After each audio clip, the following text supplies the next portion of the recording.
and welcome. Today, as you saw in the intro, we will be creating a little hook, a little dangly thing, if you will. And it's pretty simple, pretty easy to do, so hopefully in this short video I'll tell you how to do it.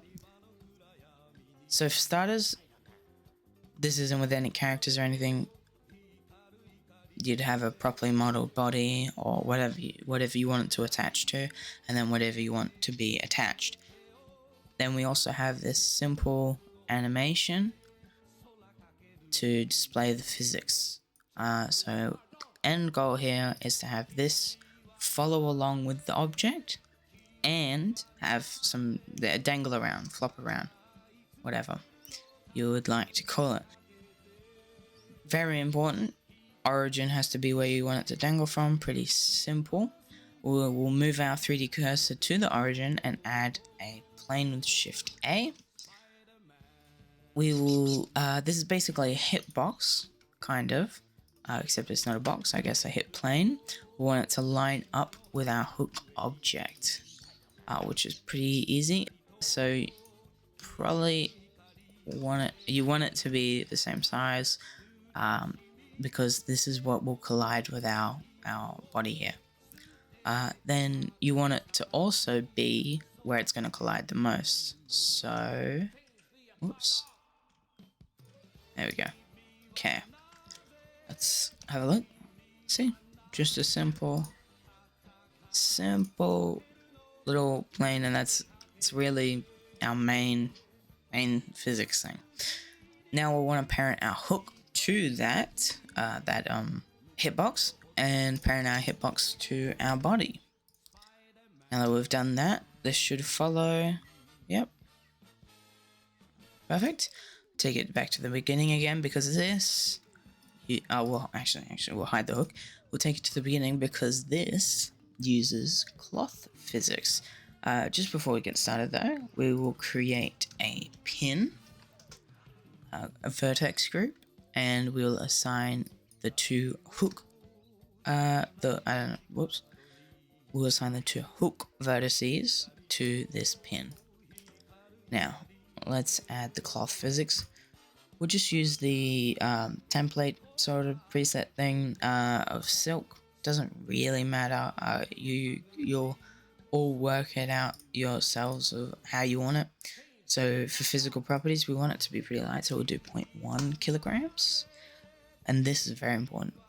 Bending mode has to not be angular, has to be linear, which keeps it makes this whole thing work. Now shape, let's add our pin group, which will keep it stiff there, and turn on dynamic mesh. Not sure what that does, but think it helps. Let's get to our collisions. We want to have short collisions so it doesn't hover above our object. Also have to make sure our body has a collision on it, which you can change this to do the same thing.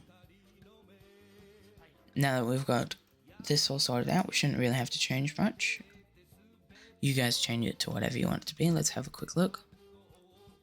Okay, so that might look horrible, but it doesn't really matter because we only care what these two vertices are doing. Why is that? Because we'll just quickly Shift S and move our 3D cursor there. Shift A and add it empty. We want our hook to be tracked to this empty. But before we do that, go back into edit mode for this. Make sure these two are selected. And then click our empty. Shift click our hitbox. Control P. Vertex. Now just to make sure it's working. Yep, the empty is following those two vertices. So that's what our hook will be traced to. Which we can do by adding a object constraint lock track. Empty, and then change the axes so they work properly. So now we've got the up and down, which is what we wanted, and then we want to add, you can stop here, that'd be enough if you only want up and down, but if you want side to side, You'll also, there we go, got a first try. Have to add Shift-D by hovering over it and add it to the right direction. It's possible you might need to change the direction a couple times to work out how to do it, but it's pretty easy, which is awesome. And now we'll hide our hitbox because you don't need to see that, and we'll turn off the UI stuff, and boom, there is our little attached hook thing. You can change all the physics of the cloth sim to get it to how you want, if you want it to be heavier or whatnot. Below, I will link two things. One is the Blender subreddit. It is an incredible place for getting help with anything Blender related. I made a post on there, and some of the people on there were able to help me figure this out. I'll also link a video that helped me work out how to do this. I hope this was helpful to you. I hope it does what you want. And I also hope that you all have a great day on /no.